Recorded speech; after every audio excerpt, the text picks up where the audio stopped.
আমি তো সেই মেয়ে যে চাইতাম কেউ আমাকে তার রাগ অভিমান ভেঙে বুঝুক, কেউ আমাকে পরিবারের মতো নিঃস্বার্থভাবে ভালোবাসুক, কেউ আমাকে একটা শিশুর মতো হারানোর ভয় আগলে রাখুক।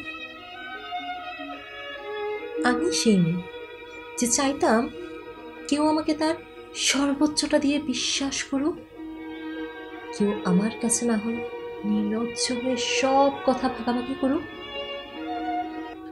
কেউ না হয় নিজে থেকে আমার জন্য অপেক্ষায় বসে থাকুক। হাজারো ব্যস্ততা থাকা সত্ত্বেও একটা বার আমাকে জিজ্ঞাসা করুক আমি কেমন আছি, কি করছি।